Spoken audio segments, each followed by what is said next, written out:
Apa pandangan Ustadz jamaah tabligh yang suka mengetuk pintu rumah saya? Saya tak buka. Yang saya tahu Nabi tak ketuk pintu ketika menyebarkan Islam. Zaman sekarang modern, kenapa perlu ketuk pintu? Mereka jalan kaki jauh, untuk apa jalan kaki? Ada di India tempat belajar hadis, nama tempat itu Darul Ulum. Apa namanya? Darul Ulum. Sampai hari ini kalau nak baca Sahih Bukhari, Sahih Muslim, Sunan Abi Dawud, Sunan Tirmidzi, Sunan Nasai, Sunan Ibnu Majah, pergilah ke Darul Ulum. Yang muda-muda nak khatamkan kitab, pergi ke Darul Ulum. Dar rumah, ulum ilmu, Darul Ulum. Di Darul Ulum itu yang mengasaskan Darul Ulum ini namanya Maulana Qasim. Maulana Qasim. Meninggal Maulana Qasim, orang pun banyaklah belajar di Darul Ulum. Nama tempatnya Deoban. Salah satu yang belajar di Darul Ulum ini namanya Maulana Ilyas. Maulana Ilyas ini gelisah menengok umat Islam di India minoriti. Umat Islam banyak di India, 300.000 orang, tapi penduduk India lebih 1 miliar orang. Jadi walaupun nampaknya banyak 300.000, tapi dia minoriti. Macam mana umat Islam ini? Maka beliau pergi iktikaf di Masjid Nabawi. Sampai di Masjid Nabawi iktikaf, dia bermimpi berjumpa dengan Nabi Muhammad SAW. Kata Nabi, wahai Maulana Ilyas, berdakwahlah engkau sebagaimana dakwah aku dulu. Selepas itu, macam mana dakwah dulu? Rupanya dakwah Nabi dulu tidak macam ini. Dakwah macam ini tak boleh zaman Nabi. Kalau dakwah macam ini ramai, datang Abu Jahal, Abu Lahab. Jadi dakwah masa itu adalah namanya dakwah fardiyah. Jumpa orang, apa kabar? Kita mesti ingat Allah. Nabi datang pada Abu Bakar, Nabi datang pada Umar, Nabi datang pada Utsman, Nabi datang pada Ali, Nabi datang. Itulah yang diamalkan. Maka itulah yang diamalkan oleh Maulana Ilyas, Maulana Zakaria Kandahlawi yang menulis Fadail Amal. Lalu kemudian menyebarlah mereka datang ke seluruh dunia. Mereka tak pernah menyebut dirinya tabligh, menyampaikan Islam.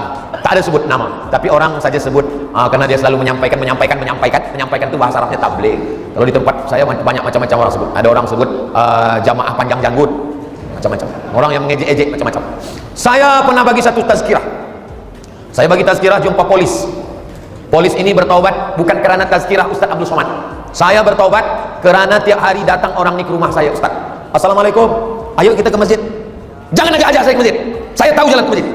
Esok dia datang lagi ke masjid. Lama-lama saya taubat, Ustaz. Lama-lama saya ke masjid. Saya jumpa ada orang punya biliar, buat maksiat dosa, minum khamar, main judi.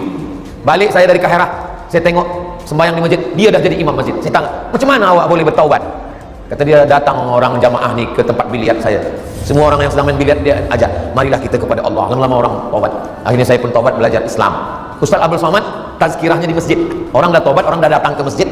Siapa yang bagi tazkirah di tempat diskotik? Siapa yang bagi tazkirah di tempat maksiat? Siapa yang bagi tazkirah? Jadi ada orang-orang, kalau kita belum sanggup, maka paling tidak jangan sampai kita mengejek. Bersorban, sorban sunnah, karena Nabi bersorban.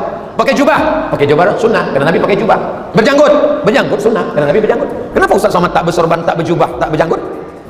Nanti kita sorban berjubah. Ada gambar saya berjubah, ada gambar saya bersorban. Tapi saya tak mengejek orang yang bersorban, orang yang berjanggut, orang yang mengikuti sunnah. Jadi asas dasarnya ahlu sunnah wal jamaah. Maulana Ilyas, Maulana Zakaria, Maulana Qasim, akidahnya Maturidiyah, fiqahnya Hanafi, tasawufnya Sunni, tarekatnya Naqsyabandi. Bukan Wahabi, bukan Syiah, bukan Khawarij, bukan Mu'tazilah, bukan Qadariyah, bukan Jabariyah, bukan liberal, bukan sekuler. Mereka adalah ahlu sunnah wal jamaah. Kenapa dia tak buat tabligh akbar besar? Sebab di India tak sama macam kita. Nah, jadi dia mesti pintu ke pintu. Assalamualaikum, waalaikumsalam, kya hal ni, tiki, asyik.